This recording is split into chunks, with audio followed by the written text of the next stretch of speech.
Right. Thank you, everybody, for joining us today. Thank you for being part of today's event. My name is Fisayo Fataki. I will be your host for the day. Thank you for joining us for this book launch, Be a Change Agent.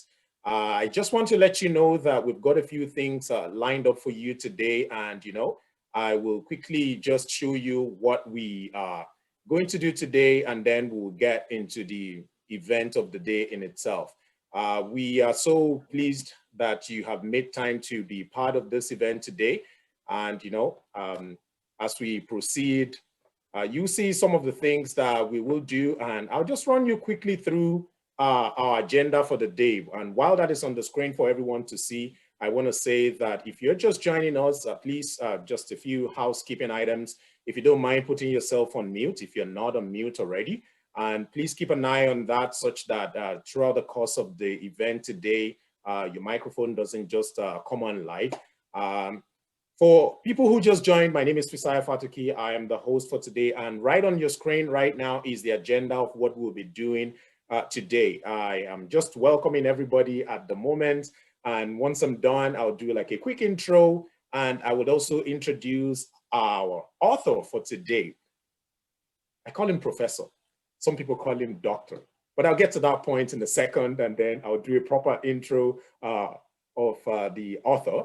And then we'll have a quick opening remarks from the author himself, and he would also lead us on to share a little bit about the purpose of the book. Just more like peeling back a little bit before we get into the real deal for the day. And then we're very graced today to have Vern Campbell with us, who will be bringing us a keynote address.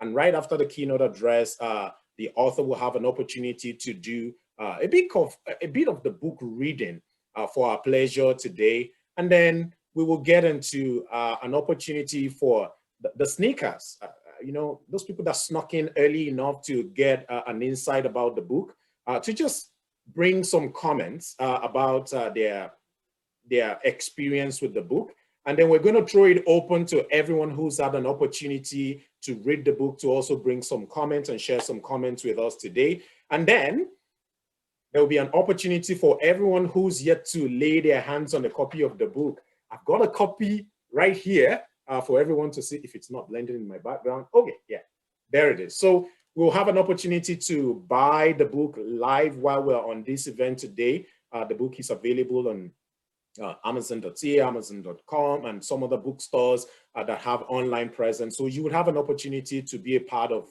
what we're doing today by buying real time. And then we're going to talk about that. And then after that, we'll have opportunity to post some questions to the author himself. So there will be that interactive session where people will have an opportunity to ask the questions. If you're already thinking of your question, you might as well go ahead and start making note of them now. So when we get to that segment, it's easy for you to just reel them out. And then we'll have an opportunity for the host to respond and acknowledge some people.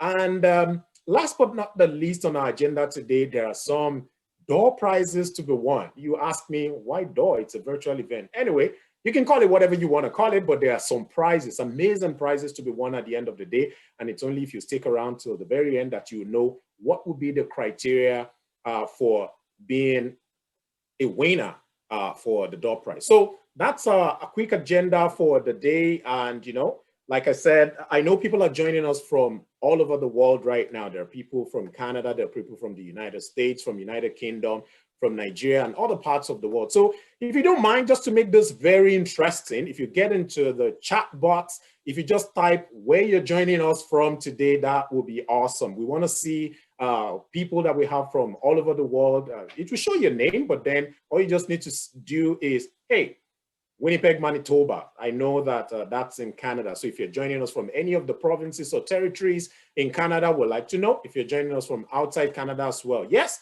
I can see people from Winnipeg. I can see Edmonton. I can see Mosen. I can see Calgary, Canada. Thank you. Thank you, everyone, for joining us. Yeah, I'm seeing some more from Winnipeg. St. Agatha. I'm seeing from Swan River, from Winnipeg. Awesome, awesome.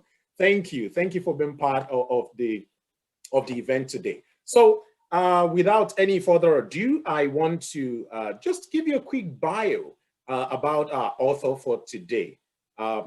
Like I say, I call him professor, but Dr. Dele Ola is a change leader, a seasoned public speaker, and an accomplished professional engineer. He has assisted a large number of businesses to adopt new innovative processes and technologies that significantly improved their competitiveness. He has taught and mentored individuals and groups in the area of communication, leadership, and interpersonal relationships. Dele is passionate about corporate leadership, personal growth, skills development, and technology innovation.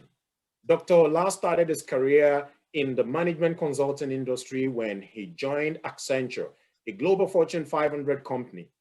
He moved into the field of applied research in aerospace and manufacturing at Red River College, one of Canada's premier polytechnic institutes, where he became the director of Technology Access Center for Aerospace and Manufacturing.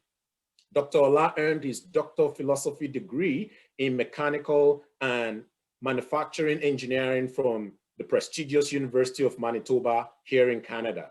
He is the recipient of the 2016 Research Excellence Bravo Award. He also received the Distinguished Toastmaster DTM Award from Toastmasters International. As an active leader within Canada's innovation and applied research ecosystem, Dr. Ola continues to lead change in his work. His vision is to develop change agents that would challenge the status quo and take charge of the future. Ladies and gentlemen, distinguished members who have joined us today, it is my honor and privilege to introduce to you the author of Be a Change Agent, Dr. Dele Ola, to bring us his opening remarks. Thank you, Fisayo. Thank you very much for the warm welcome and also for the introduction.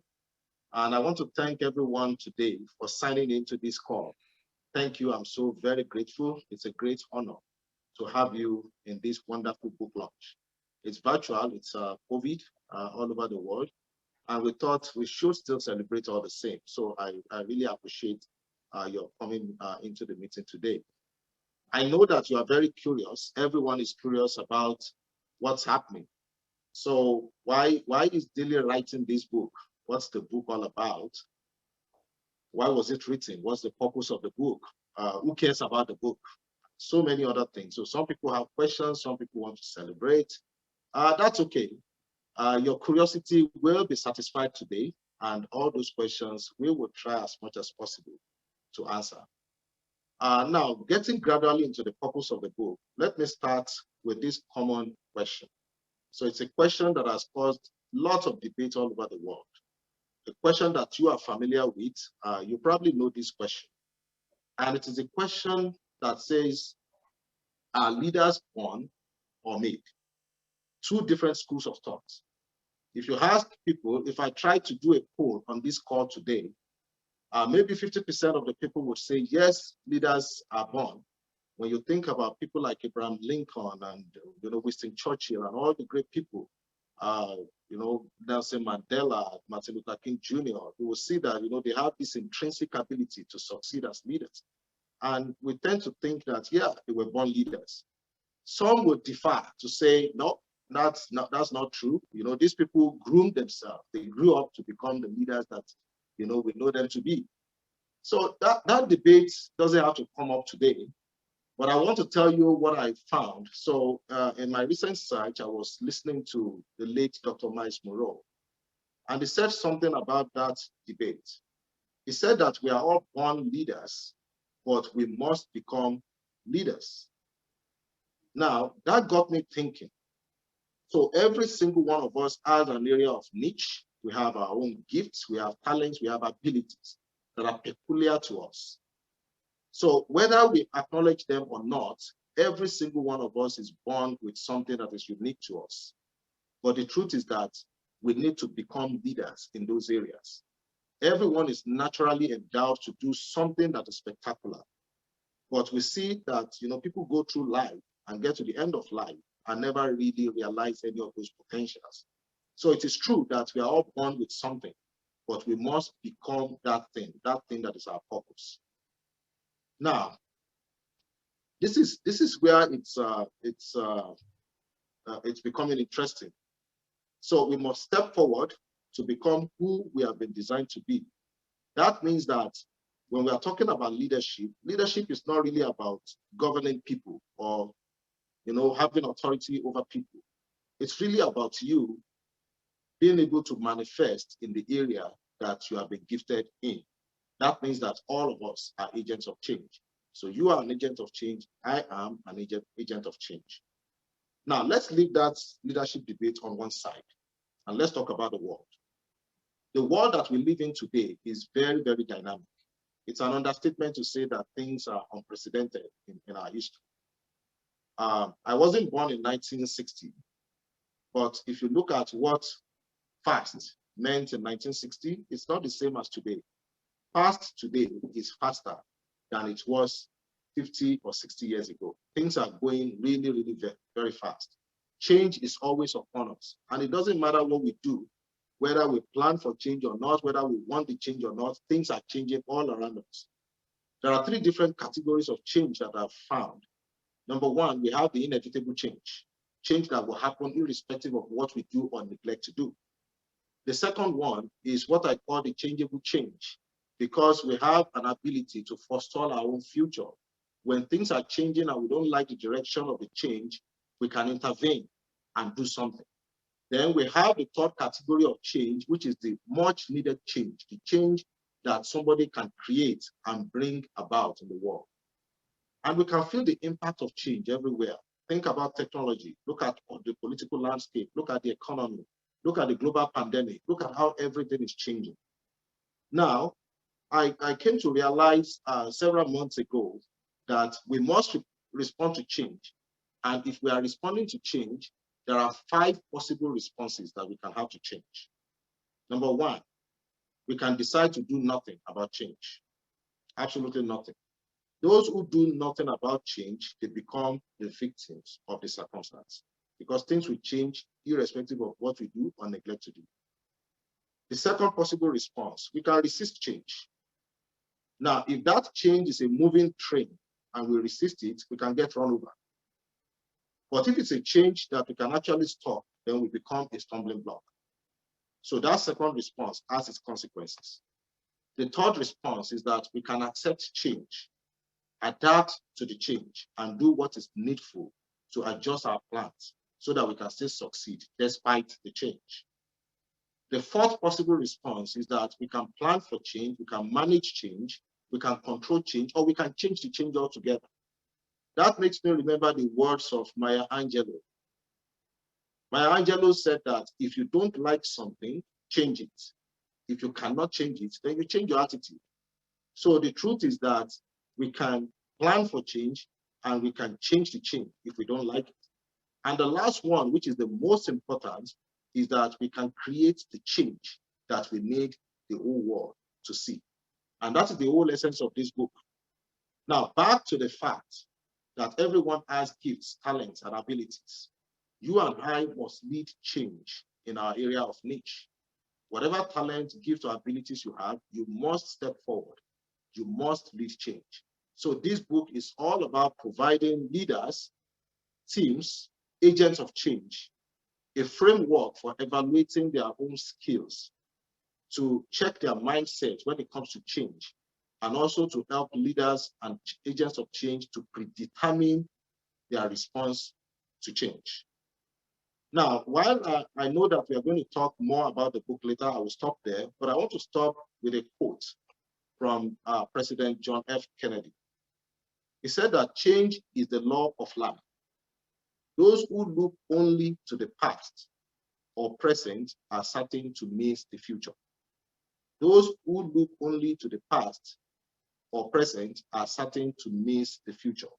So we should keep our eye on the future. We should keep our eye on the goal. We should keep our eye on where we are going as agents of change and become the change that we would like to see in the world. So all that said, I'd like to quickly acknowledge a few people, because this book, I'm holding the hardcover copy of the book in my hand, would not have been possible without the help that I got from well-meaning, very great people in my life. I first of all want to thank my family, my wife, Olaitan. Well, Olaitan at home, but outside she's known as Ruth.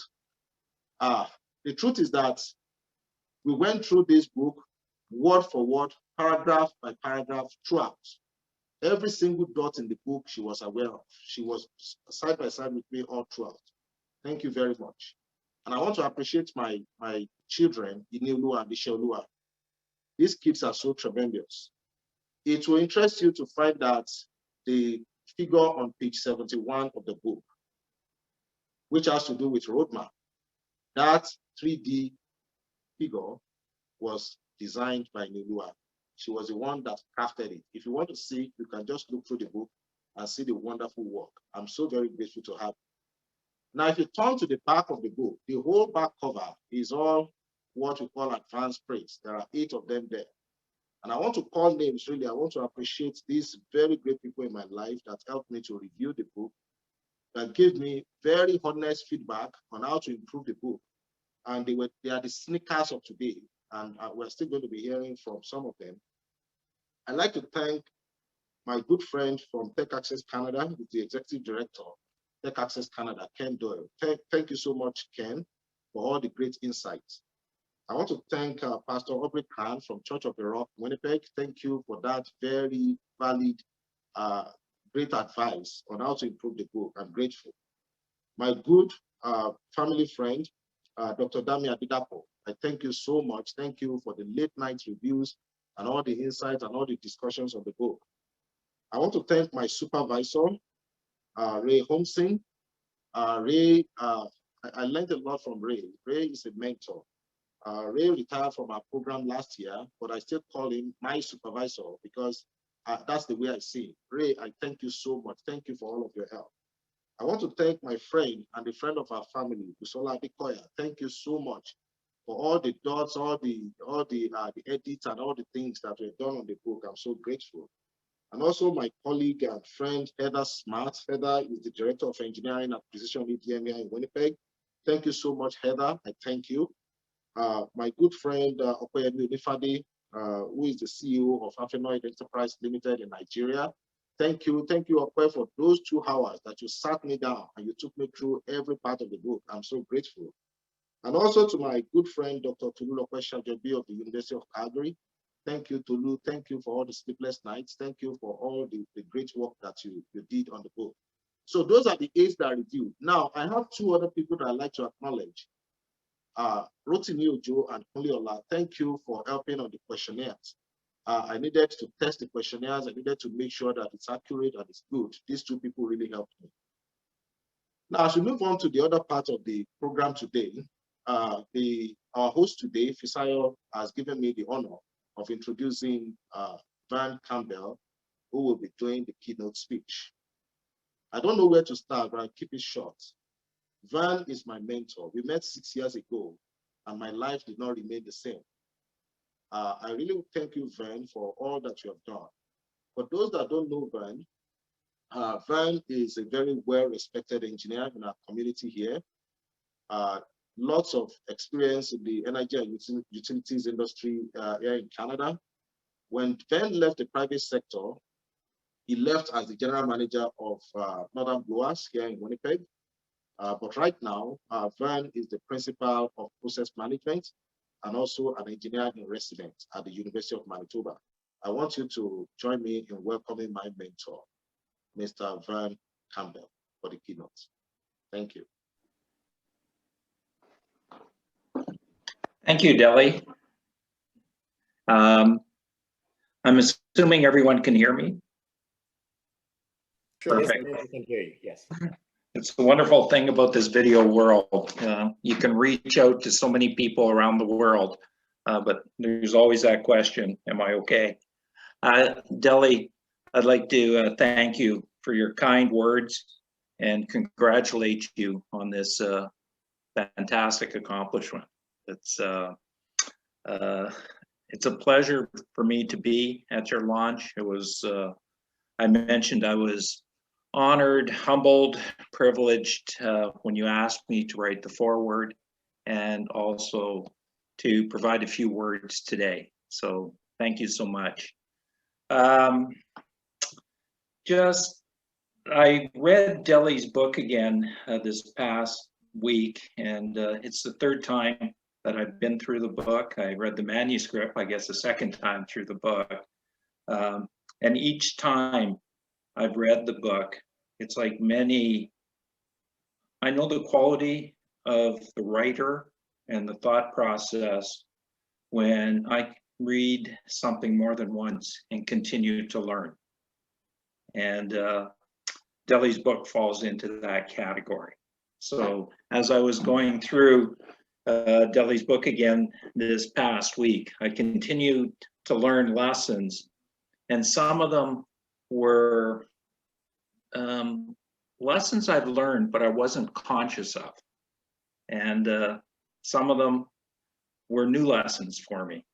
So I just wanted to, I guess, reach out and appreciate your sharing your knowledge, your research, and helping my journey that seems to continue no matter how old I get. Just a context for what I would like to maybe talk about briefly today is something that struck me, and Dele just mentioned it, that past, present, and future.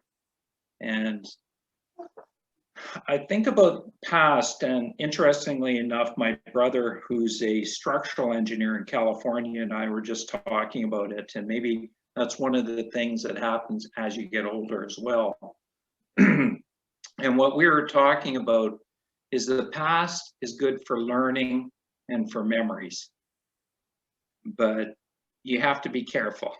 Looking forward into the future, we need other context.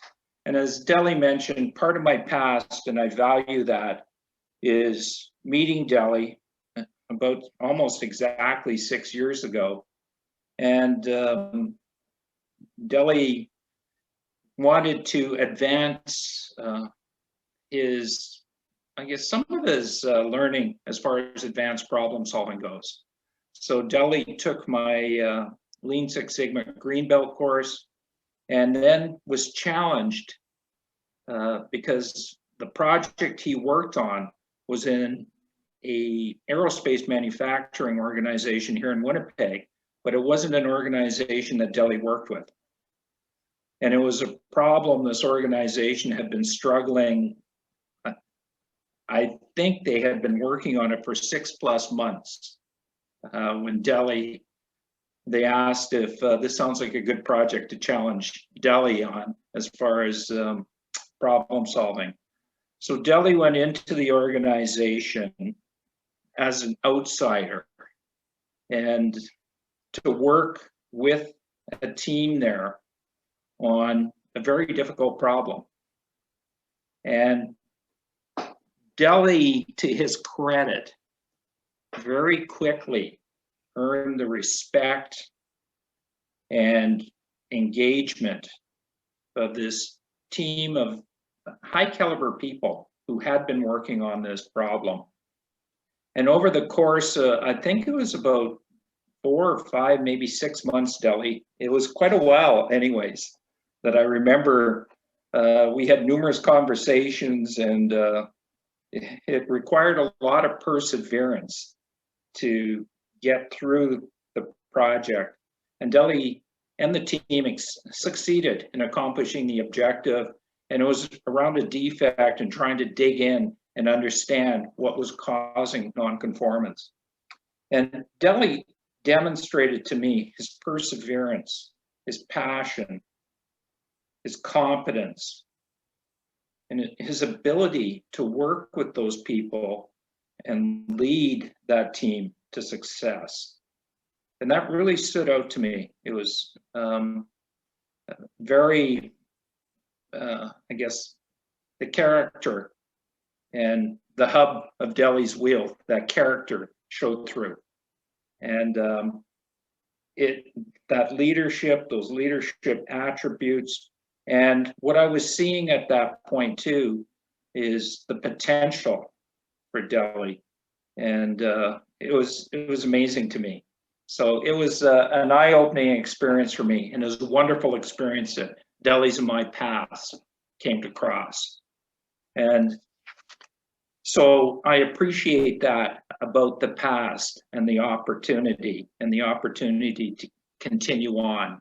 And I think is the present was made in the past for me.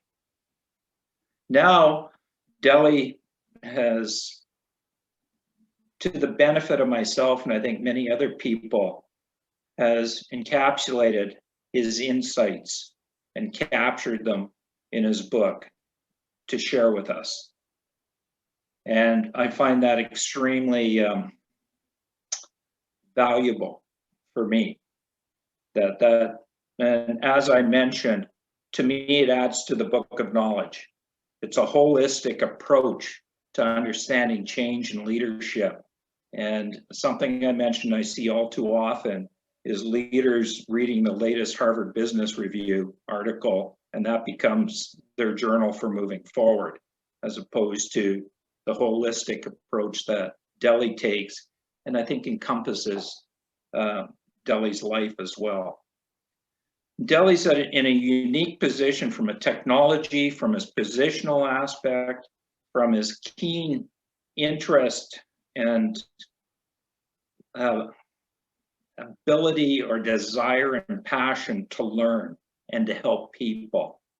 And from that, he offers us guidance in these turbulent times. It's unprecedented what we're seeing in the world around us. Pandemic, I'm dealing with organizations. How do you deal with the pandemic? Right now, trade tensions, steel prices going through the roof if you're a manufacturer. All these things, how do you prepare for them? And it's having that agility and ability to adapt, both personally and organizationally. As Dele mentions in his book, the journey forward will not be a straight path.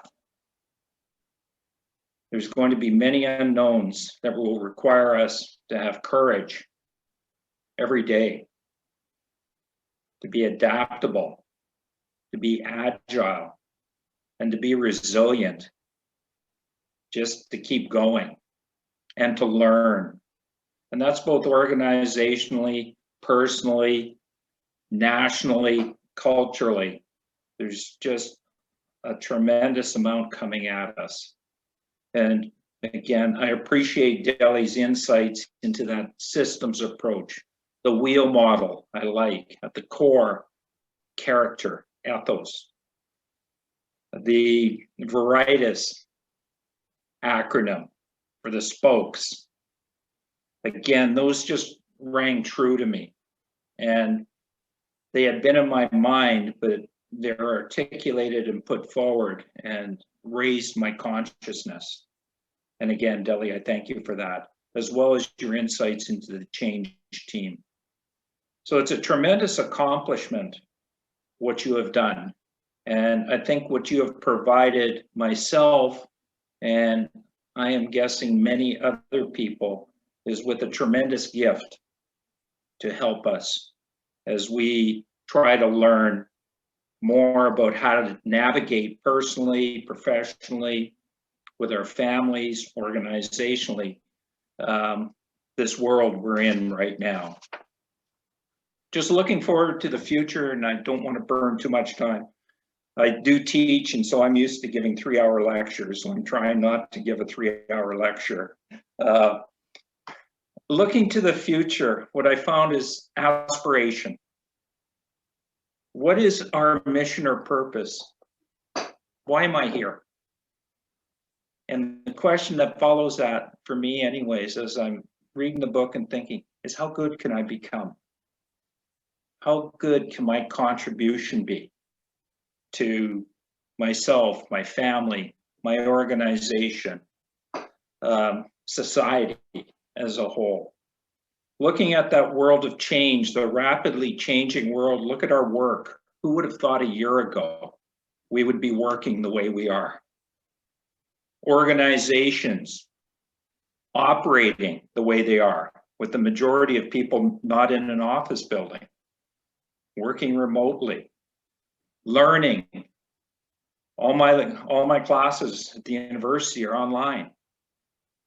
And I think we're seeing insights into how learning might change. Likewise, innovation, as Dele pointed out in his book.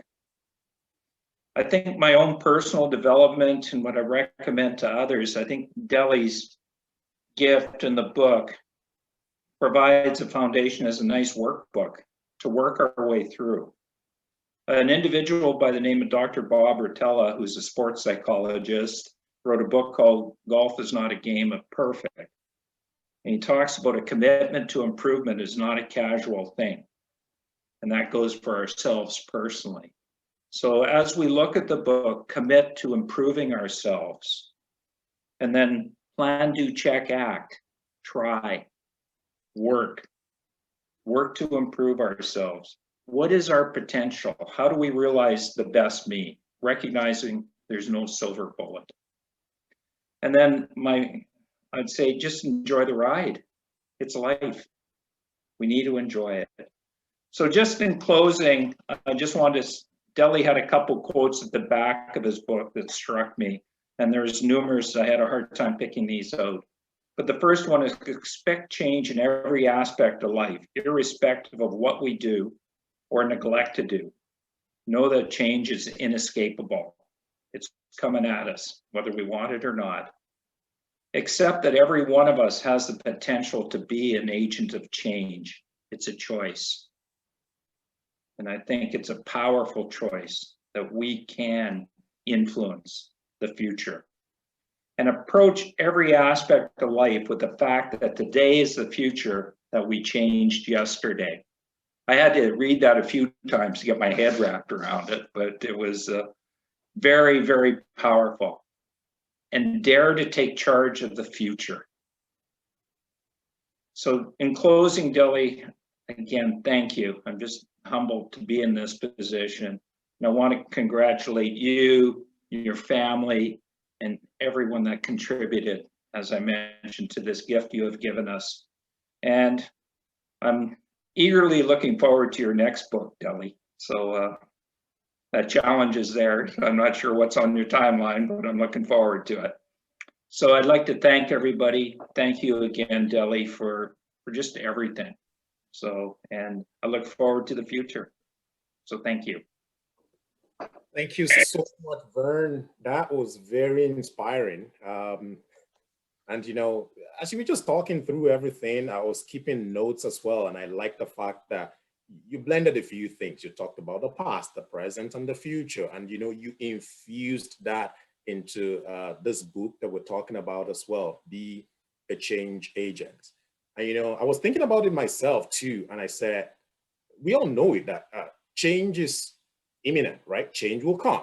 But I guess the interesting side of change is, would you rather be a change agent, the people that are making the change happen? Or do you want to be that spectator that, you know, you're just waiting, and when the change happens, you can complain about it because you just don't like it, right? I mean, pandemic came upon everyone. It's a massive change that we didn't see coming, right? But, you know, you think about people who have like pandemic response plans and all that, it's kind of, those are like the change agents. So I guess throughout the course of the day today, there will be challenges thrown at each and every one of us.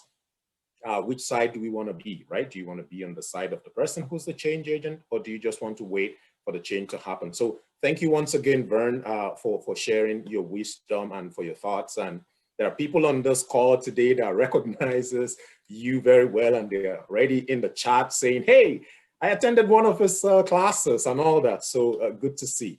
And, you know, for people who just joined us, thank you for joining us today. There was something that we did when we started. So if you haven't done that, please feel free, get into the chat. Just let us know what part of the world are you joining us from. And, you know, I was looking through the chat. I saw that there's someone that joined us from Kigali, Rwanda. I saw people from Liverpool, UK, and, you know, spread across, I saw folks from San Jose in California, and, you know, and people from Canada, from multiple provinces. So thank you for being part of the event today.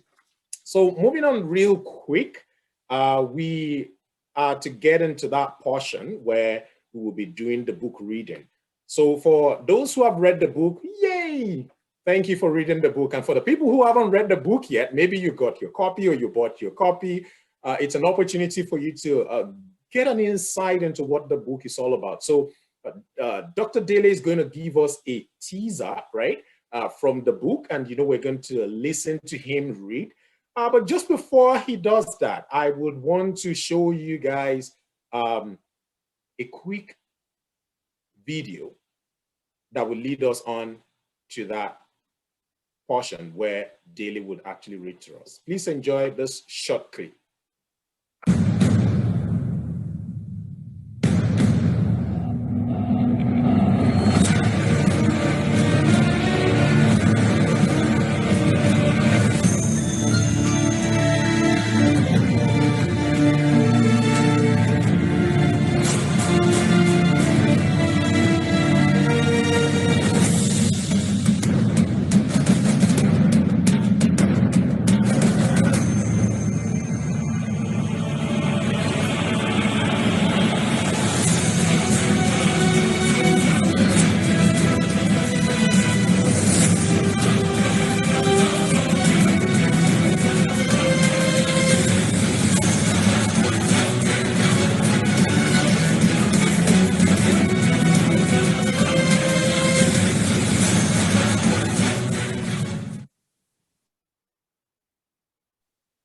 Aren't you impressed already? So without further ado, I'd like to introduce once again Dr. Dele Ola as he just gives us a short book reading at this time. Go ahead, Dr. Ola. Thank you very much, Fisayo. Thank you. Okay, so we'll do book reading. Don't worry, I'm not going to read the entire book. It will take about 6 hours to read the entire book. But I'll just take about 5-6 minutes to read a very small portion of the book. And I've chosen today, I took my liberty to choose a portion of chapter 7 of the book. So I'll read just 4 pages and I'll stop right there. If you really want to know the rest of the story, you can grab a copy of the book. Chapter 7, Ground Principles for Team Performance. For we cannot do anything against the truth, but for the truth. That quote is from the Bible. You may notice the title of the chapter is Ground Principles, but not the popular ground rules. The high performance team should not be guided by rules, but by principles. Who wants to be guided by rules anyway? A system guided by rules subjects its people to the rules, making them slaves to the rules. However, the system guided by principles grounds its people in truths, allowing them to grow and continuously improve. Principles are superior to rules. Principles are based on fundamental truths, whereas rules are prescriptions by specific individuals and may not be based on facts. If you ask a group of leaders or a team to discuss and develop a list of principles that a team needs to adopt in order to be successful, they will come up with a long list of items. Over several years, I've tried to examine and evaluate different success principles for a high-performance team. It appears there are 3 of these principles are foundational. A team that is lacking in any of the 3 is unlikely to be successful. In fact, the team cannot exist sustainably without these principles. Trust, effective communication, and accountability are fundamental to a high-performance team. The 3 do not sound like principles in themselves. However, we shall see that high-performance teams necessarily adopt trust, effective communication, and accountability as guiding principles. The majority of all other so-called ground rules anchor on this trio. A few years ago, I decided to engage a team of about 6 of my colleagues that I respect very much in discussing some fundamental principles for team performance. My objective was to understand how others viewed these fundamental concepts. I allowed each person to think through and present their own ideas. We then gathered to have a discussion. I documented and summarized the results of my findings during those interesting interactions. I took my discussions with my colleagues into account in establishing the ground principles for team performance. Fundamental principle 1, trust. Trust must be central to all of the team's principles for high performance. Just like in accounting terms, each team member is a trustee of the team. Every team member must work as a steward of the resources, relationships, and opportunities available for the team and must strive for prudent management. Such a steward must be trustworthy, reliable, and dependable. Trust is a mutual concept. When trust is given but not received, the relationship breaks down. It is just like a marriage relationship, where it usually takes 2 people to make it work and takes only 1 person to destroy it. There must be trust among team members. There must be trust between teams and their partners. Stakeholders, affiliates, associates, colleagues, co-workers, and leaders must establish trust among themselves. Let us look at trust at a slightly deeper level in order to avoid any form of ambiguity. Trust is a fundamental principle, and as such has a precise and consistent definition with characteristics including truth and reliability. There are certain aspects of trust that a team needs to develop consciously. 1, integrity. Integrity in word and deed is very important in a team. Your honesty, moral judgment, and overall dependable character will attract success to your team. It is not enough to have great intentions. What you say and what you do are more important than your intentions. You cannot be more trustworthy than your level of integrity. Your team members should be able to rely on your words and your actions. You have likely met people who ought not to be judged by what they have said or done, claiming that it was an exception to their usual behavior. That is usually hard to accept. Naturally, human beings are prone to errors and blunders, but integrity demands that people own up to their faults and then make amends. The person of integrity does not have to be perfect. People of integrity are individuals who are consistently truthful about their own strengths, abilities, and behaviors. Dishonesty, unfaithfulness, lies, cover-ups, deception, fraud, and similar behaviors ruin relationships and prevent the team from reaching its potential. A team without integrity as a cornerstone cannot build or sustain success and high performance on its shaky foundation. 2, confidence in others. If I trust you, I will have confidence in your ability and skills. I always get surprised to see unhealthy competition among team members who try to outsmart or outshine each other on the same team assignment. In a team where there is trust, it should not matter who does what or who gets the praise. It should only matter that the work gets done. The team works because of teamwork. A team with trust shares responsibilities, success, and rewards among team members. Confidence in others involves believing that someone will do their work or has done their best. Trust requires the acceptance of other people's work output as what they are able to deliver, believing that they are committed to making things work out well for the team. Team members can earn this confidence when they show commitment, hard work, and integrity. Members of a high-performance team continuously develop confidence, making the team stronger. Another dimension of confidence is the belief that a team member is acting and will act in the best interest of the team.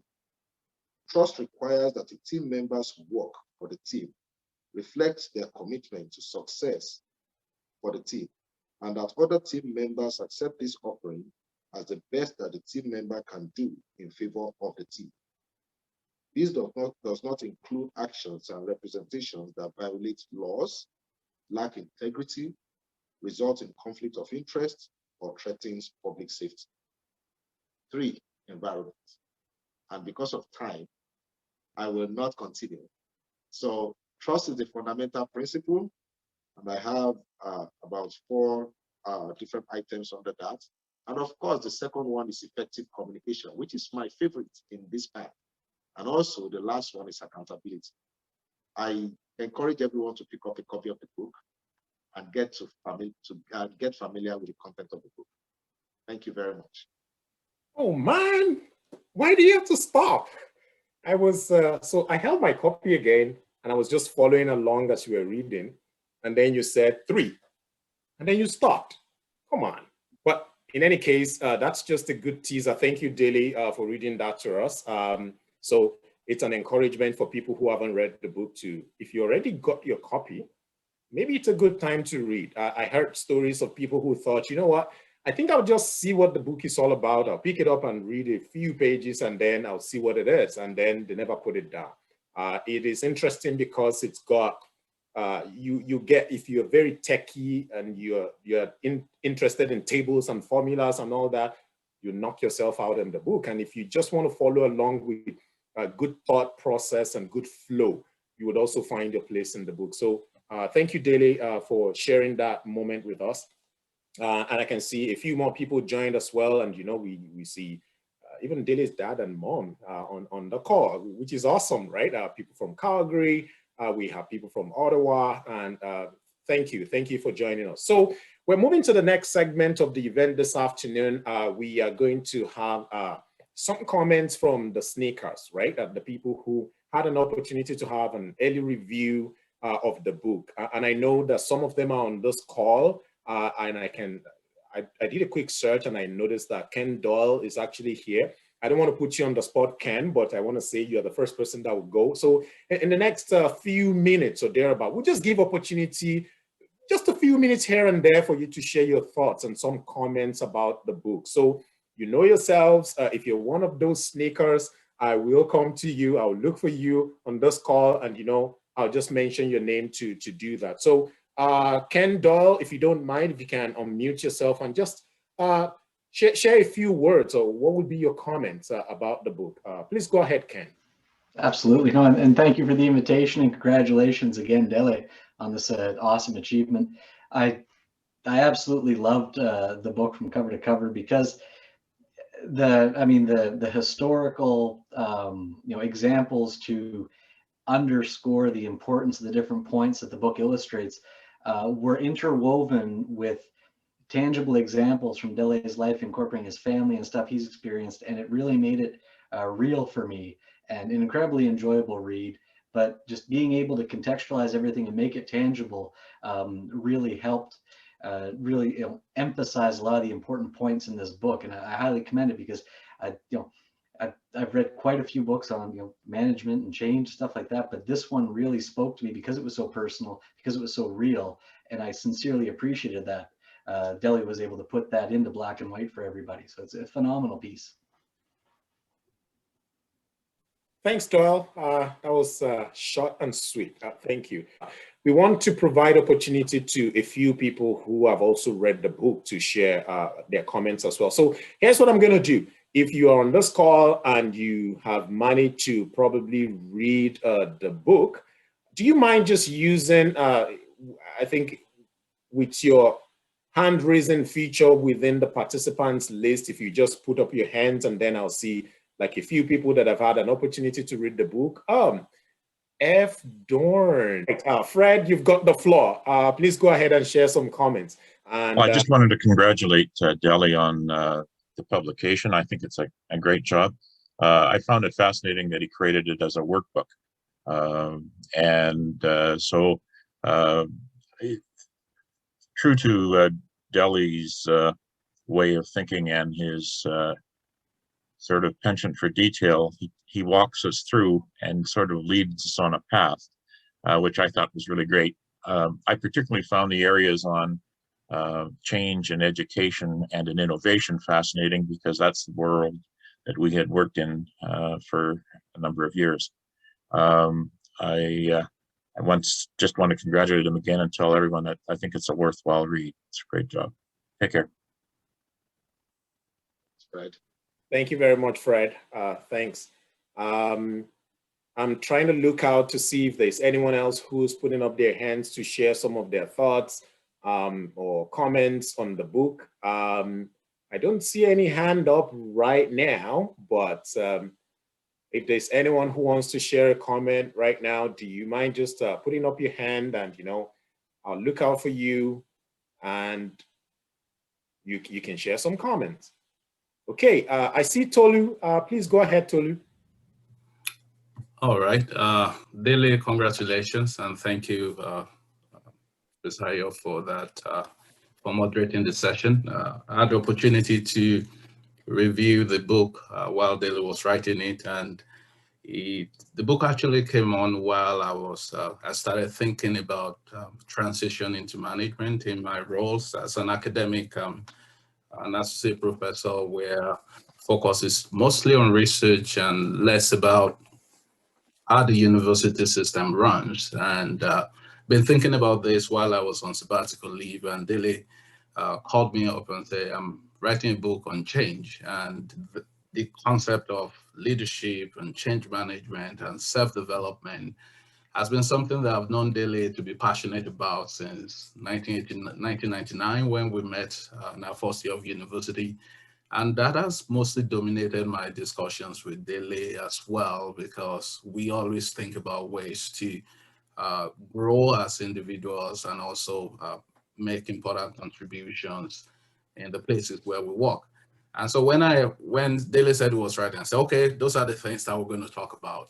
And then by the time he sent me the first version of the book, I had to first of all sit down and say, wow, Dele, I could not believe that you really went deep into all these things. And just like other speakers have said, one of the things I found this book to be very useful for is that regardless of where you are in your journey into leadership, you're going to find this book very, very enlightening and more or less like a practical workbook that can help you assess where you are, what are the things you need to work on, and what are the things you need to look forward into. So regard whether you're just starting up in your leadership journey, whether you're more or less an intermediate leader, or whether you're up there, you have something to actually learn from this book.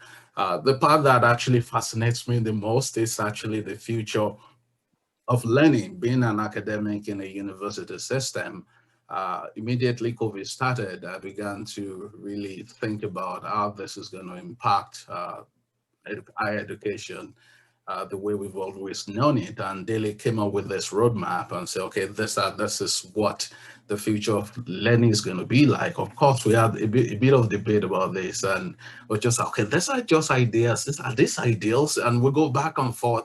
But at the end of the day, I realized that, you know what, these are not just ideals. It's a change that regardless of where you are, whether in a higher institution of learning, whether it's you're actually working for a company or even our personal lives, we've got to embrace change. And change at first doesn't look at something that is straightforward. It might just be something that we look at, oh, this is just a fantasy. But change comes to us when we are not prepared, just like COVID and the pandemic actually caught many people unaware. But planning for the future, starting to think about future is one way that we can actually get ourselves prepared. And when you go through this book, I've got my copy here, and thanks, Dele. You know, when you go through this book, this is probably my fourth time of going through it as well. You always learn something very new. And I will encourage you to pick up a copy as soon as possible. And if you have questions, Dele will always be available to personally reach out to you after reading the book. So once again, I'd like to congratulate Dele and Ruth as well, Lighton. It's really been an interesting book to read. And of course, Dele, you know that you were talking about your second book already, right? So I'm really looking forward to discussing and sharing some of your ideas when we talk about that. So congrats. Thank you so very much, Tolu. And you know, what are friends for, right? If you can't read the book 4 times, why not? I see Joel as well. He wants to share some thoughts. Go ahead, Joel. Hi. When I read the book, the parts that struck me the most are when you read the characteristics of the leaders, and part of what Dele read today about truth and how it's important, trust, I couldn't help but thinking about the leaders that we have today, whether not just in business, but in society and in politics, that you really see how important these things really are.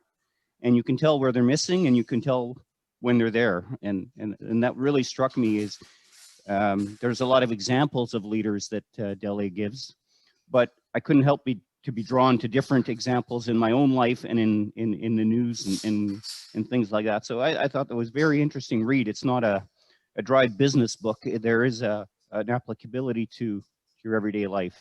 So. Thank you very much, Joe. And that speaks volume about what's in the book.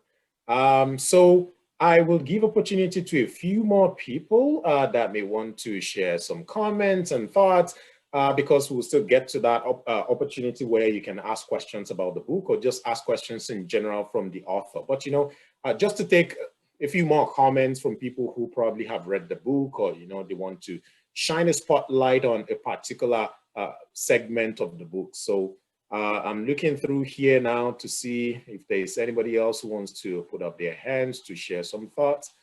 I'll give that another few seconds and see before we move on to the next item. Can I speak? The raise hand button is not coming up for me. Okay, yeah, go ahead. Yeah, thank you. Once again, let me join the those who have spoken earlier to congratulate the author for a great work, and quite very interesting when I went through the book. Just like an earlier speaker mentioned, that one thing that was so fascinating and made the book very interesting to read is the fact that the author, you know, brought a twist of his personal experience and the journey in life to conceptualize the ideas that is bringing out to us in leadership. And I found so very interesting also the check-in part of the book that ends each of the chapter, that is not leaving out the reader to a kind of the way you read very many other books, and after you have dropped the book, that's all, you forget about it. So, but the checking aspect also, you know, brings the reader kind of to a decision point where you come to think of what you are contributing to the society. And just like he said when he was doing his opening remark, that every one of us has an intrinsic ability to be a leader, or to bring a change, that there is a niche in us. So from this check-in part of the book, it gives you an opportunity to be able to conceptualize a framework for yourself, wherein you know what you have and what you are to be working towards if actually you are, you know, leading to a change. I appreciate the interlocking between some of the abbreviations that was created by the book, the ethos and the veritas, that talks about the personal attributes and you know, the change leadership character that is expected. So some of these things are outstanding parts of the book, which really brings out the reason for you to read the book all over again, actually. And that is very, very interesting part for me too. And just like I said in my review on Amazon, that the book was not just written for the economic side of it, or to just join the league of people that have read about, written about leadership, but much more important, I see a book creating and raising the next generation of leaders who will conceptualize change in their mentality for the future world that we are looking at. Thank you once again. Congratulations to you and the entire family. Thank you so very much for sharing that thoughts and for being part of the support network for Dr. Dele himself and the entire family. So I know there might still be a few more people that want to share some thoughts and all that, but I don't see anyone putting their hands up at the moment. But I want us to move along and get to the next segment of the event today. And just to let you know, there is an opportunity for you to buy the book like right away, right? So here's what we're gonna do for the next few minutes, because we want to create an opportunity for people to also ask questions. If you do have a specific question for the author, or you have a question about the book, we want to make this very interactive. My initial thought was, yeah, I'll let you put your comments and question in the comment section, but we want to hear from you. You've taken out time to be part of this. So I will appreciate if you don't mind using the raise hand button again, just to indicate that you have a question. But just before we start taking all the questions, I would like to share with you what we're going to do next. So right on your screen and on my screen right now, I am showing you the website deleola.com. And if you go to the bookstore section of the website, you will see the list of where you can actually get the books, right? So it's at Indigo, it's on Amazon.ca, Amazon.com, Frisman Press, Barnes and Noble, and Tucson Books, right? So what I've done is I've actually opened so you see what it looks like right now on those websites. So I would encourage you to please, right now, if you don't have a copy of the book, and I'm not going to let the cat out of the bag, who knows? If you buy a book live during this event, there might actually be a prize for you, who knows? So if you do fall into that category and you want to just get your computer or get your credit card details and go ahead, support this great initiative right now and buy one copy, buy 2 copies of the book, that would be awesome. So we will do that right now. We'll give you room to spend a few minutes and just do your actual purchase. And here's the other good news, right? If you live in Winnipeg, here's the bonus that comes with it. COVID permitting, and following all protocols and all that, I'm going to put Dr. Dele on the spot. He wouldn't mind finding a way to make sure that he can autograph a copy of that book for you if you live in Winnipeg, right? So all you just need to do is, if you bought that book or you ordered it already, I know you won't get it right away today. I wish Amazon can just say, hey, click buy, and it's at your doorstep. And maybe that's what it is. So if you make a purchase, just let us know in the chat as well. And thank you, Ruth. Ruth is actually putting out the link, so it's easy for you to just click and go to that page and make a purchase like right away. And let us know if you're purchasing right now. Just let us know in the chat. So here we go. We will get a few questions across to the author right now. So if you do have a question, please put up your hand so that I will see you, and then we can give you an opportunity to ask your question directly. But if not, if maybe you don't, for some reason you don't have that button available for you to put up your hand, you can actually drop the question in the chat, and I will do the honors and I'll ask you. So Dr. Dele Ola, please, I know you're already sitting on a very cool... Fisayo, I can see people saying I just bought my copy in the chat. Wow, awesome, awesome. Thank you. Just made a purchase. Feel good. Yeah, feel good, Mosen. Yeah. Awesome, awesome. Wale Jagger, they just copies online. Thank you. Thank you very much, Ruth, the able co-author and the co-host for today. Thank you. So Dele, I don't know if you're ready for this, but there's a question that just came through, and I think that came from Wale right now. So it'll be interesting if you're answering this question right away. So at what point did you think about writing this book? It's a multi-sided question. At what point did you think about writing this book, and how long did it take from start to finish? And what advice would you give to aspiring authors? So that's like a 3-in-1 question for you, Dele. At what point did you even conceive the idea? How long did it take you from start to finish to write the book? And what would be your advice to aspiring authors? Go ahead, Dele. Thank you very much. And thanks, Wale, for that question. It's a big question, and I expected that question actually. So at what point did I decide I would write this particular book?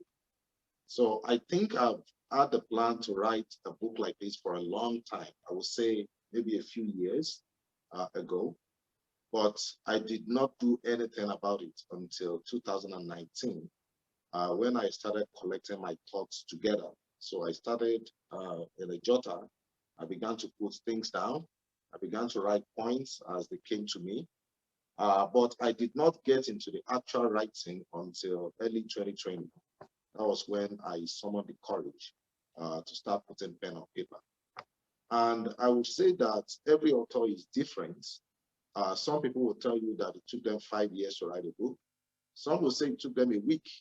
Everyone is different. And remember that some people are career authors, meaning that all they do is write books and speak and do all of that. I have my own other career. I'm an engineer, and I pursue that very passionately.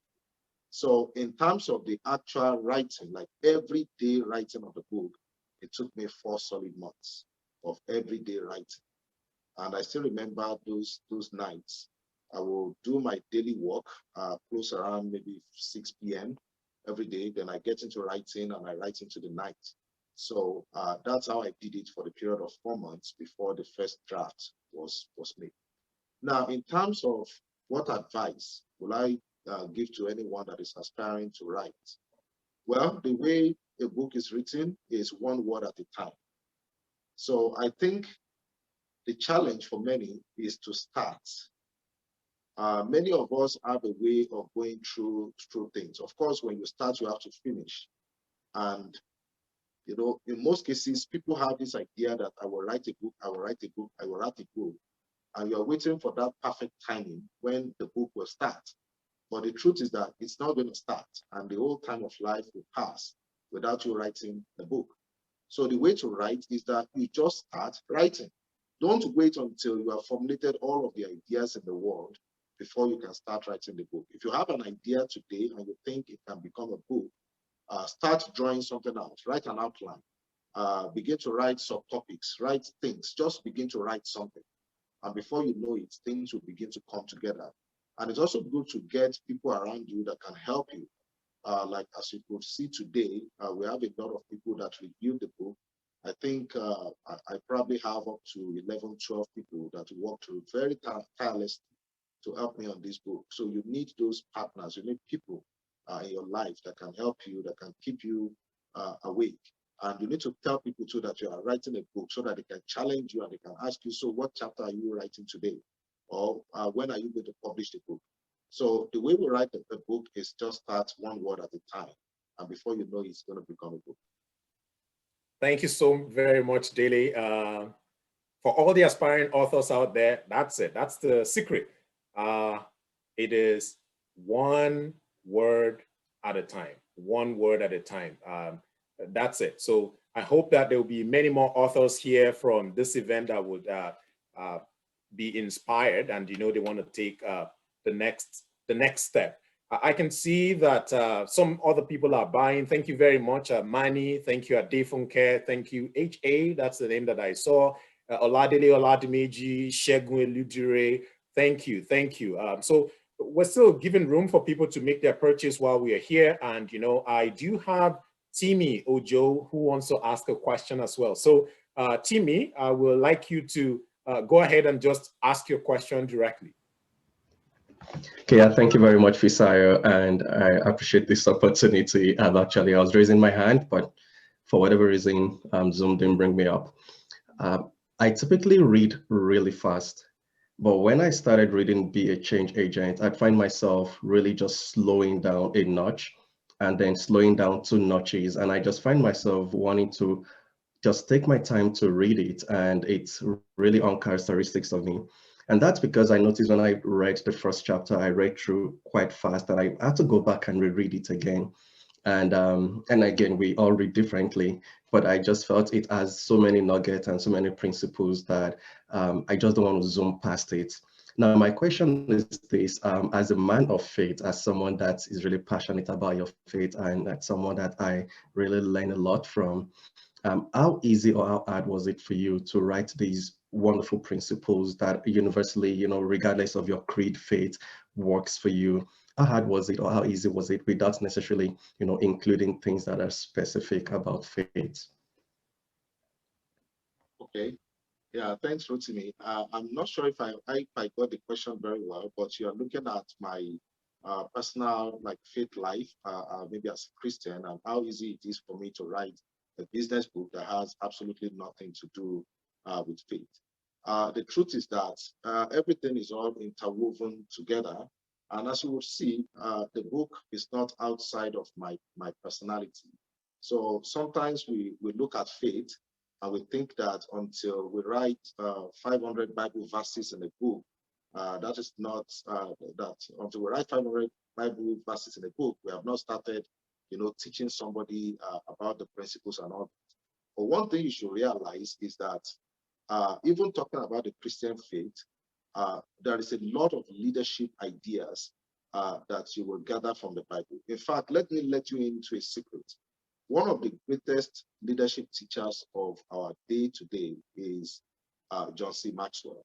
A lot of people know him, but I was so impressed with John coming out one day to say that most of the leadership principles that is taught corporations and organization and everything, that he gained those experience from what he has learned from the Bible, especially from the life of Jesus. And we find that a lot of times it is true. Read the book of Proverbs, it's packed with success principles. Read the book of Ecclesiastes, your worldview will change altogether. Look at the life of Jesus himself, you'll see a lot of leadership examples. He is the one that taught us about servant leadership. That is, if anyone wants to be a leader among you, he must be the servant of all. That is a typical example. So there is no, I can't see any difference between my faith life and the book. I think the book is just a reflection of what I believe inside of me. And these are fundamental principles that doesn't really have to do with whether you're a person of faith or not. They are life lessons, they are laws of life in most cases. Like when you look at the Veritas in the book, for example, those are fundamental principles. If you are a leader and you don't have any of those principles, you are not going to make it as a leader. That's the truth. So instead of looking at it from the creed perspective, we can look at it from the principle perspective. Because even from that creed, we learn a lot of principles for living. Thanks, Rotimi. Thank you, Dele. And while the question and answer was going on, I saw that a few more people have made some purchases. Thank you, Craig Robotham.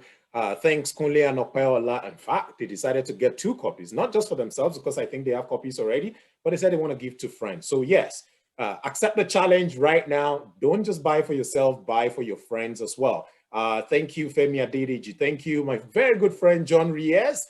Thank you, Ademola, for making purchases as well. So I can see that Fiogo and Akinshola have their hands up. So I'll let you go first, Fiogo, and then we'll come to Akinshola. Go ahead, Fiogo.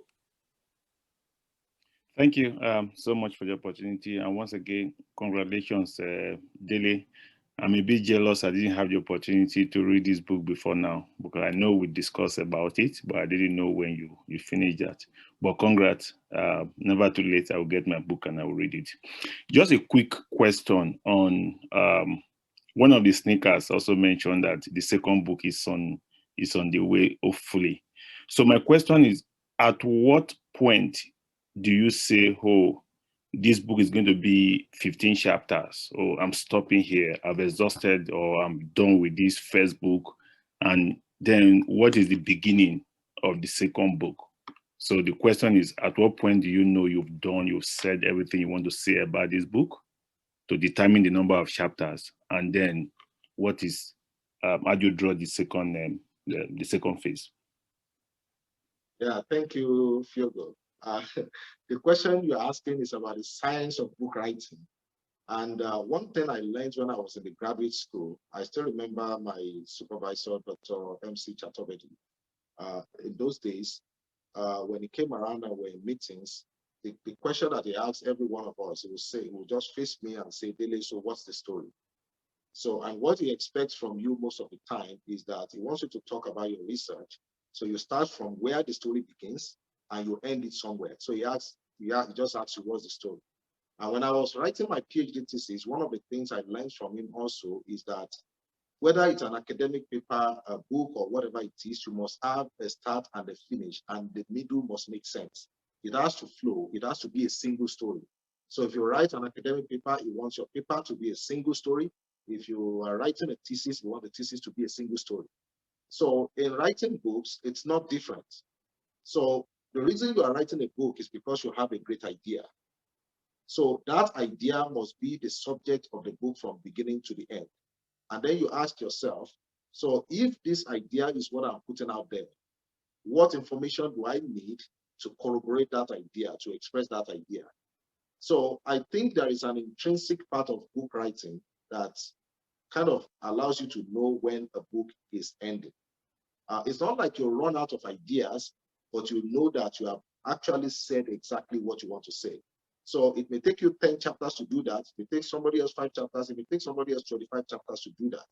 But it has to have a beginning, it has to have a middle, and it has to have an ending. So when you get to the end of the book, you will know, it's intrinsic. You know the information you are trying to pass across. And when you have been able to do exactly that, you will know. Now, talking about volume of book, which is a different thing entirely, I think the whole world is moving away from writing books that are very big volumes. Nobody has the time to sit down and read your 500-page leadership book anymore. People want nuggets, they want ideas, they want things that they can use now. So usually, I think a typical book now will be about maybe between 160 to 300 pages, typically. So you have to put that into context. You have to put that into consideration. For a book and business, like the type that I've written, I think the typical number of words will be between 30,000 to 60,000 words. So again, if you are writing it and it's becoming 100,000 words, you are probably out of limit. And if you are writing a business book and it's only 10,000 words, then you need to be careful. So you have to know the rule of the game, but make sure that you're able to tell your story. You're able to start and finish, and that your idea is passed across. Wow. I did not know that there is so much that goes into book writing. Thank you for sharing your thoughts. So Akishola, I'll give you an opportunity to please go ahead and ask the author your question. Yes, good evening. I'm so glad. My wife has been trying to calm me down since. Honestly, I've been so excited. I think the last time we saw was 23 years ago. We attended secondary school together, and seeing you doing this right now, I tell you, I'm so super proud of you, and I'm so excited. I'm going to be getting my copies, and for all my directors, because you're someone I've known for at least for a while then, and I know that there must be lots of quality from that book.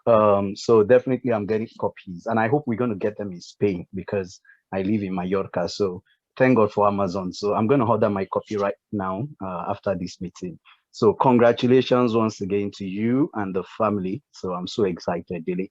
But my quick question is this. I know that you've written this book based on your passion. Okay. And I think we share some passions together like that, especially for our country, Nigeria, because I'm still very much in contact with Nigeria.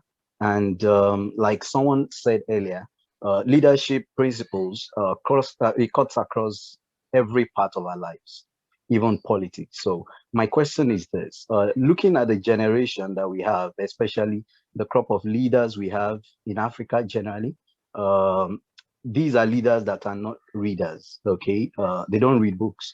It's very obvious.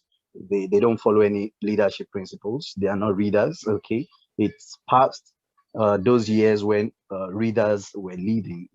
So my question is this: you had these ideas, you had these principles, you put them in a book, and I know you put them there not just not because you want to, you're a professional author, not to make money, but because you have passion. So my question is, what do you have in plan to get these books? I mean, the idea in these books to those people that really need to read them, especially in Nigeria, even to the youths, because it's unfortunate that the youths no longer read. Even in Nigeria, it's quite difficult to get them to read. They rather listen to music or do Instagram and stuff like that. Okay, so what do you have in mind to get these across to them? Are there programs, or Is it the book itself? Are there principles in the books that some of us also that still have passion for such things to spread such news and such principles to these areas? Are there instruments in the book that we can use? And also, as an author, what do you have in mind after this book launch to get those ideas to those people? Well, to all of us that really need them. Thank you very much, Shola. And Shola has told you, my very good childhood friend, and Shola will be familiar with Veritas. Veritas is the motto of our high school there in Nigeria, and it happened to kind of walk its way through into the book. Thank you very much, Shola. It's a pleasure meeting you again after about 2 decades. And yeah, to your question, so I think you are very specific about Africa and you're talking about Nigeria. I want to first establish for you that the issue of not reading is not peculiar to Africa. I think it's a general human problem.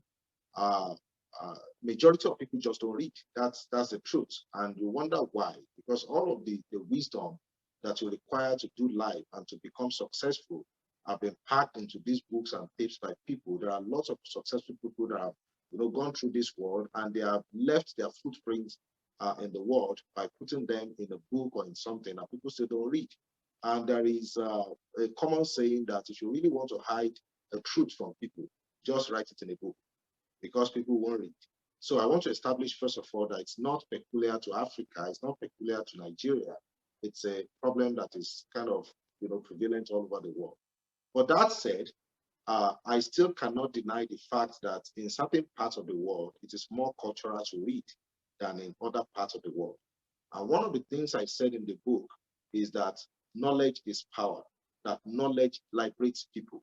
If you really want to know how strong a nation or a people is, just look at how much they know. It's written right there in the book. And in the very last chapter of the book, I did talk about the future of the innovation landscape. And I talked about the fact that, some nations will have more opportunities to succeed because they create that conducive environment for them to innovate. So like in Canada, Canada is a leader in the world when it comes to, innovation and, prosperity and success and all that. And it's because we have an environment here that lets people thrive. So instead of really pointing finger at the people that are not reading, we have to look at the systems in which all of these things operate. So it's become a systemic challenge in certain parts of the world that people don't look for knowledge, because the primary challenge there is not really the knowledge.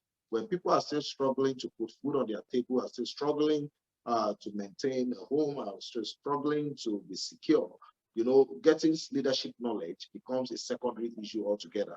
So there is a systemic problem there that we need to solve, and it all comes from leadership. Like we know, everything rises and falls on leadership. So now you ask me, what is my plan?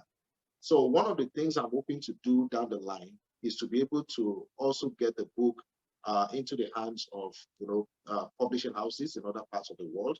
And in fact, depending on the opportunities that come, it's not just, this is just not just Nigeria or African thing.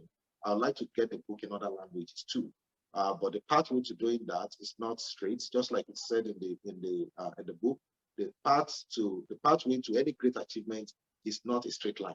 So I will need to do a lot of work to make sure that the books are there. However, there are lots of books already in Nigeria. If you go to the bookstores in Nigeria, we have books from Maxwell, we have books from Stephen Covey, we have books from from Jack Canfield, we have books from all these other great people have written, Napoleon Hill, like all the books I read as a kid, as a teenager, as a young adult. I read all those books in Nigeria. Even some of the things that I've written in this book, I learned them as a young person, and that was in Nigeria. So there is no excuse for anybody not to access knowledge. You don't have to wait for me. But if I have to contribute to what is going on right there, I will be willing to do that. Thanks, Shola. Thank you so much for that awesome response. And I think that there was something that Shola mentioned that really struck a chord with me. And, sometimes if you think that there's someone who will benefit from this particular book, I mean, the very basic step that anyone can do is to gift them that particular book. Now, it will be up to them if they want to read or not, right? So the challenge is out there. As you're purchasing a copy for yourself, please think of somebody else that you think will benefit from this book. and, make a purchase as well. And, for people who have read this book, we just want to encourage you, if you don't mind getting back on Amazon.ca or .com or wherever you buy the book from, please do leave a review because it's a very good opportunity for other people to know how you feel or what you've learned from the book, and that would encourage them to also probably pick a copy themselves and to also buy. Because our time is far spent, I know there are two people that are still putting up their hands. Those might just be the two final questions that we will take for now before we move into closing off for this event. So I will like to encourage both Tokwe and Stephen, you ask your questions in succession, and I'll give room to the author to just combine both questions and, just answer them. So just very briefly, go ahead, Tokwe, and please ask your question. Hi, everyone. Yeah, congratulations, Dr. Dele Ola. I'm super, super proud of what you've just done. Congratulations on this great work. There is no better time to bring this kind of value to the world, where everybody needs personal leadership. Everybody needs to be the change because the world is changing. Congratulations. And my question is just, I've always believed that there is a connection between growth and change and leadership. So I'm just curious to know, what is your take as regards growth? When people grow, when you know more, it imparts some level of changes. What is your perspective in terms of growth and change? I would just like to hear from you. Okay. And definitely I'm going to get my own copy as well. Yeah. Okay. And just before Dele will answer, I want Stephen to please go ahead with his question as well, so that Dele will combine both. All right. Thank you so much for the opportunity. Congratulations, Dele. From every one of us here in Edmonton, we say congrats to you, and we're so proud of you. Just a quick one. I believe this book, it's actually a recount of your personal experience while you're trailing your career path towards leadership role. And I haven't read it, but that's just my quick assumption right now. But the question that I have is in relation to my own personal experience, in leadership and at work here and there. I mean, how do you deal with, well, while you were reading chapter 7 of that book, you mentioned about trust. And I think that is very, very huge in building and being a change agent. And trust and respect kind of go hand in hand. They are pretty much interwoven. But how do you address issues with past, people that have, trust issues in the past, and you as a leader now taking over such a team or a group now who have had past trust issues with, their previous leader? So how do you, from your personal experience, how do you deal with such a situation? Thank you. Thank you, Stephen. Go ahead, Dele. Thank you. Thank you so much. Thank you, Tokwe, for that question. And for some of you that don't know, Tokwe was my roommate in the university. We're there in OAU together. Thank you so much, Tokwe. It's great to see you again. And to your question, you were talking about growth and change. And the simple answer to that is that, nothing can improve without change. Nothing can improve without change. Change makes growth possible. So that's a quote by me. You can write that as a quote. Nothing improves without change. Change makes growth possible. So and that is the truth. If you plant something, the only way it grows is because it changes. And that is the truth. So people want growth in their life. They want to be successful, and they don't want anything to change. That can never happen. Without change, there can be no success.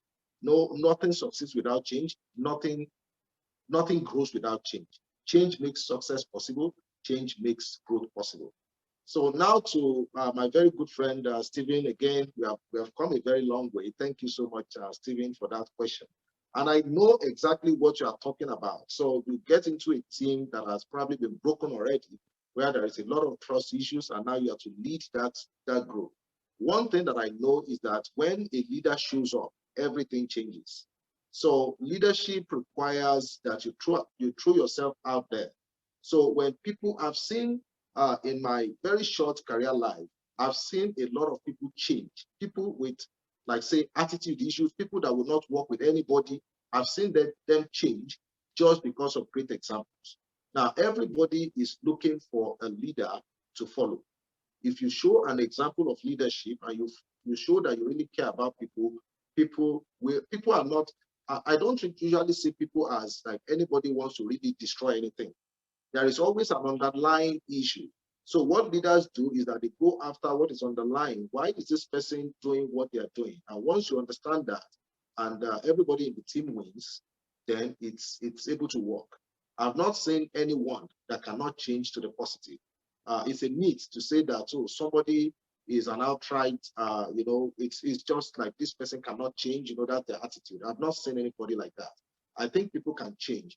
What we really lack is leadership. People are not leading, and that is why we have all these issues in teams. Thank you so very much, Dele. And, thanks to everyone who's asked questions. That's about how much we will be able to take in terms of questions. But, like I said, the co-author, the co-host for today has been working seriously in the chat, pushing out information there for if you need to connect with the author. He's got his website, deleola.com. He's got his social media handles right on the same website as well, and you know how to be able to reach him. And if there's any other question that comes to mind after this launch that you still want to connect with him, please go ahead. And while those questions were being answered, Stephen Abioye, Shola A, Ralph Afolabi, Samuel Adeoshun, Irene Falconcon, Jared Nathania, Adeyemi, Adegbenjo, and people are still buying those books online. Thank you. Thank you for the support that you're giving to the author and to this great piece of work that is going on. And like I said, please go ahead, leave your reviews as well if you have read this book. We are bringing everything to a close, and I made a promise when we started that there are door prizes. So here's what I'm going to do. I've got 4 questions that I'm going to pose to everyone. This is the rule. Please follow closely. So we're going to do this from the chat, right? We are going to look for the fastest finger first, right? Fastest finger. That's what we want to do. So I will read the question, and I would also post the question in the chat. All you need to do is listen to me read the question, and then the very first correct answer. Ruth will be monitoring the chat for me, and then we'll pick the winner from the correct answer. So we're going to do this just for a few minutes, and then we're going to bring everything to a close. So here we go. The second rule: if you are a member of Dele's household or you are a family member, you are not allowed to answer any of these questions. So in other words, you are disqualified from this contest. Okay, are we ready? All right, so if Dele is at home and not working, reading, or writing, what else is it likely to be doing? Go. I can see answers flowing through already. But this is interesting. Someone did not even finish, wait for me to finish asking the question before they answered. Yeah, these are interesting answers. I see people saying cooking, listening to music, play with the kids, playing ping pong. Those people really know you, Dele. They know where you live, actually. Praying, writing a book. That's part of the question. Drinking tea, praying. Interesting. I think we have our first correct answer, and please keep me honest, Ruth, just in case I think Oluwafemi got it right. If Dele is not doing any of those things, he loves to cook. So there you go. You know that one already. If you need to enjoy good delicacy, I won't give you Dele's house address, but you know who to reach out to. So here's the second question. Be a Change Agent is Dele's first book, but he has been writing scientific articles for a long time.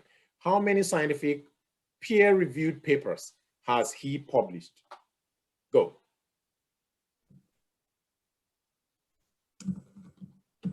Yeah, I'm seeing 4, 10, 10, 3, 9, 15, more than 20, 20, 12, 12, 17, 25, 5, 2, none, 6, 13.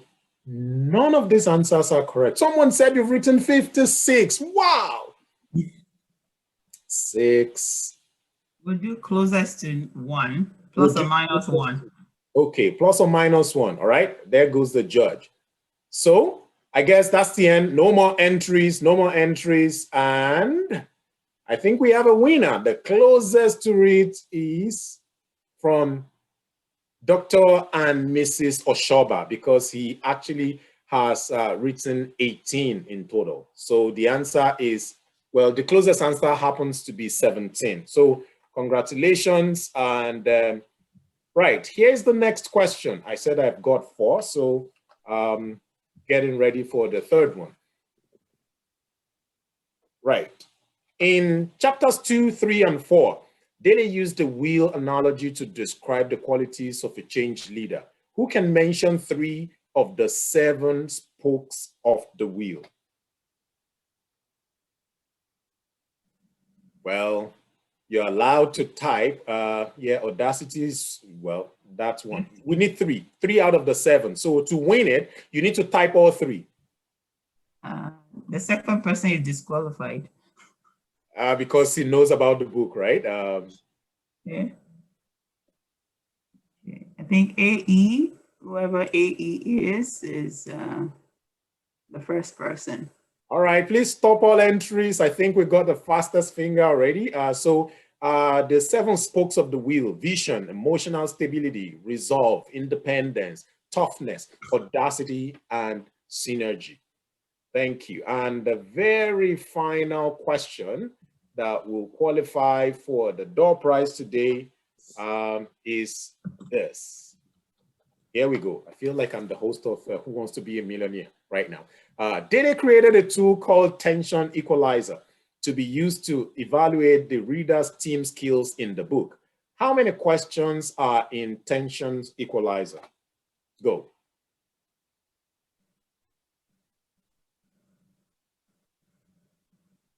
I think we got a winner. Well, no more entries. Thanks to everyone who attempted. I think we've got a winner in Shola Adegoke. Am I correct, Ruth? Yes. Yes, 30. That's what it is. Thank you, everyone. So if you check on your screen right now, you see that small button that shows a reaction. Go ahead, put like a clap or a thumbs up or a heart or joy, or just show something, right?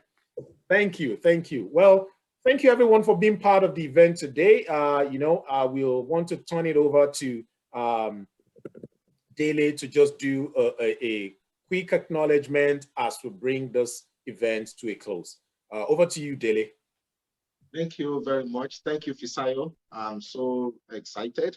And just before we bring everything to a close, I just want to appreciate everybody. I want to thank you all for making this a success. And I want to just mention a few people, just a few people.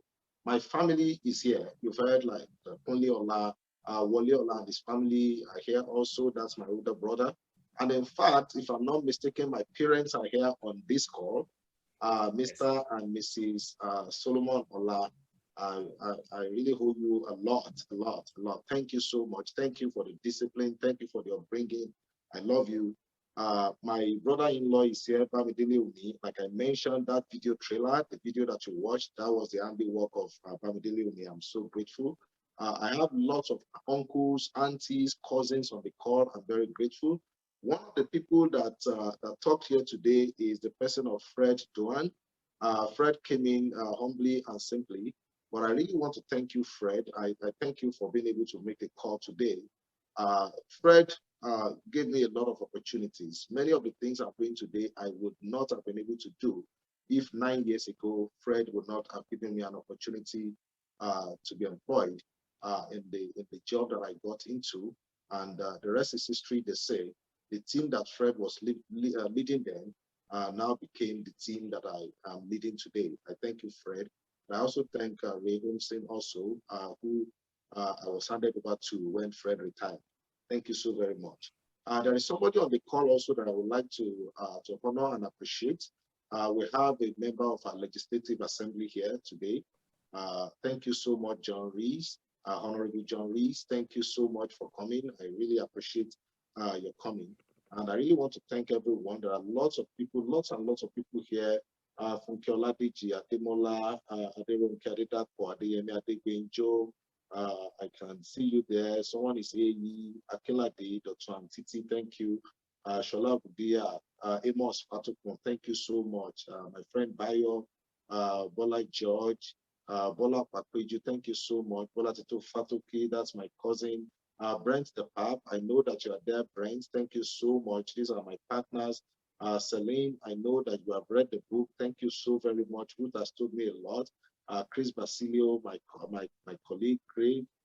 Thank you so much. Dr. Dami Adedapo, Dele Fatubari, Idikpo, Dr. and Mrs. Oshoba, Emmanuel Oladapo.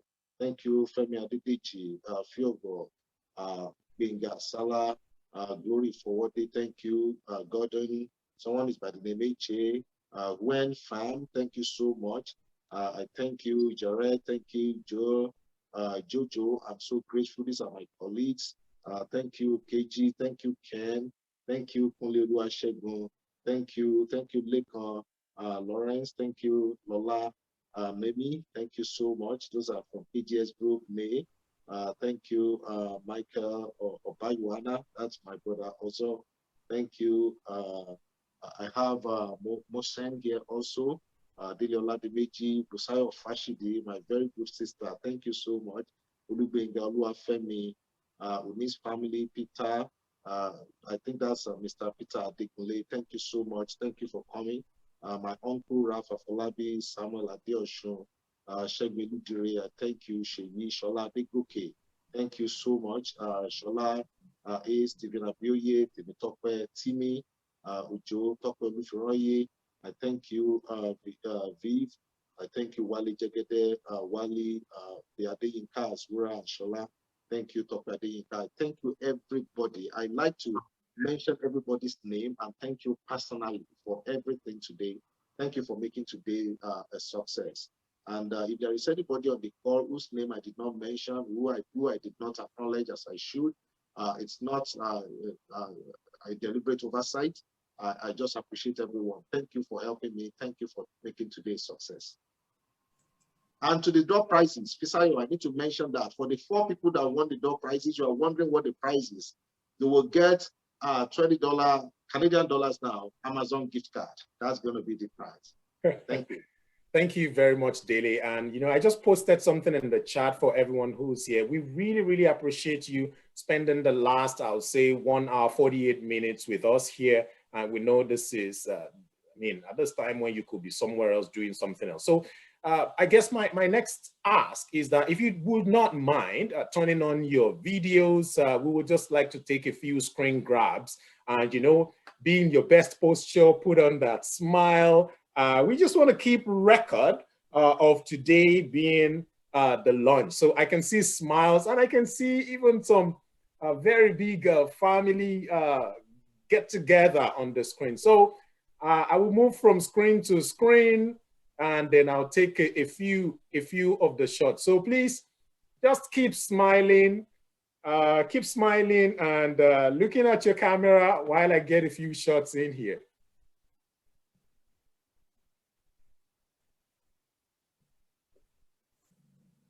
I'm loving all the smiles. You never know when it will be your turn.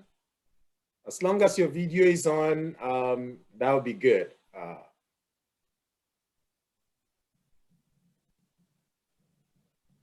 Just one more shot. I think I'm getting everyone.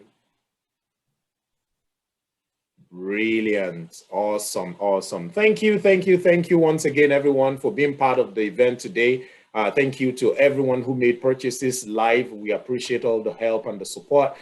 Thanks to all the people who put out promissory notes there that, hey, I'm going to get it right after or sometime soon. I can see Daddy and Mommy Ola on here. Thank you so very much for being part of this today. So without further ado, that's the end of the formal part of the book launch. We're still going to have this Zoom link open. I know people still want to say hi to Dele and to his family, all the people that have been intimidating us since we started, all the Loyola guys or people who went to high school with Dele. They've been raising the flag and, they've been putting some chats in there. Yeah, it's your day. You can celebrate your colleague as well. But thank you once again. we have concluded the formal part of the ceremony. Please feel free to hang around, get something to drink, and do some chats and some banters. I would have put people into rooms, but Dele cannot be in all the rooms, so I'll rather leave it open. Yes, it's going to be a little rowdy and all that, but hey, why not if not? So thank you, everyone. God bless.